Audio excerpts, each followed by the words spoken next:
Hey guys, Toby Morrison here. Welcome to today's question and answer. We have a question here from Alec. Alec says this: I've had chronic fatigue as an extension of glandular fever lingering for just over 7 months. I've had to take time off my football career. So he's obviously a good football player. I'll keep this short, but my question for you is, how do you convince yourself that you will recover? I've really struggled mentally with the matter of it and if I will be able to fully recover and live the life I really want. How did you convince yourself that no matter how many setbacks, you will recover and you did create a more positive outlook on everything? I feel like this is the first step for me. Hopefully you can answer this for me. Alec, I thought I'd choose that for you because one, your question is really good, and two, you are right, this is probably the first step for you. Again, take what I say with a grain of salt. All I can offer is my perspective, my experience, which might be of value to you.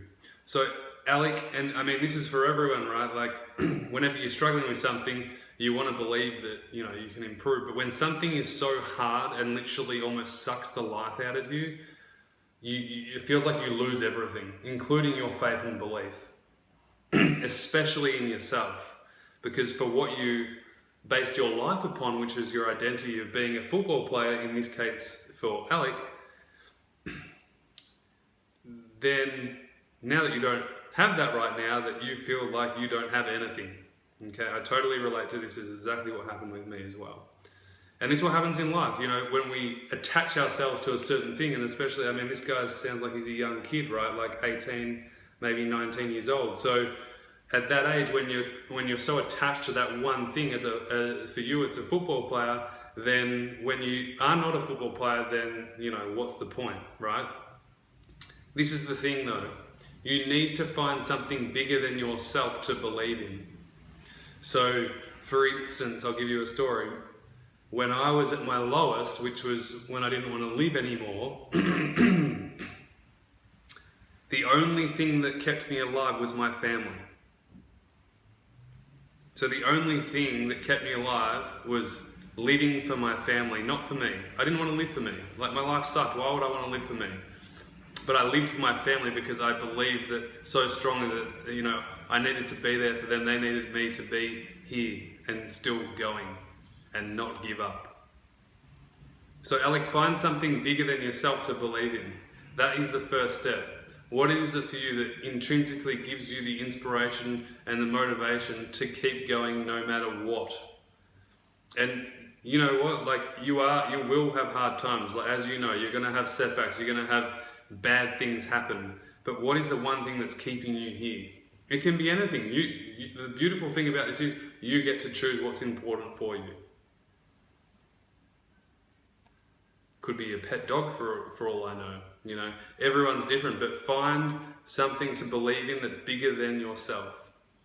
And this is what I answered a question the other day, to a lady who was like, how do I stop myself being so consumed by all my problems? And I said, help someone else. Because as soon as you take the focus off you and you focus on something bigger than you, outside of you, then all of a sudden the suffering is lifted. You're not in such a focused state, laser focused on your problems.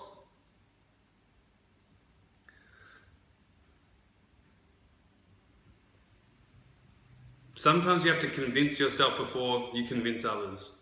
And this is a quote that stuck with me early on. Because for so long I wasn't convinced, that meant that everyone else around me wasn't convinced either. But when you have something that you believe in that's bigger than yourself, you can literally start to find the confidence in yourself, which people will see the confidence in yourself as well, right? And the thing is, you're not going to feel confident straight away. You have to act confidence before confidence comes, right? You have to act confident before the confidence comes. You have to convince yourself before the convincing starts to happen, right? It's like a repetition. If you constantly say to yourself, I'm not good enough, I'm not good enough, I'm not good enough, well, eventually you're going to start believing that to be true.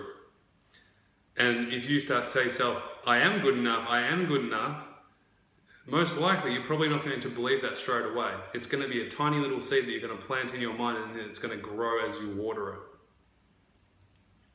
So Alec, find something bigger than yourself to believe in, whether that's your family, your friends, your career, your life, your siblings, your pets. It could be the universe, like whatever it is for you. Find that and write it down. Because when you feel like your life is over, it's very hard to keep going, in a strong, purposeful way. So find something that's going to give you that, which will give you the stamina to continue forward your journey, even in this hard time that you are going through. You don't have to be positive all the time.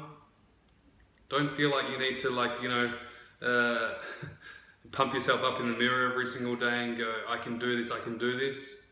Just know that if you're going through a hard time, it's absolutely normal. It's okay to feel down. It's okay to be negative. It's okay to beat yourself up. But just have the awareness to ask yourself, is this helping me?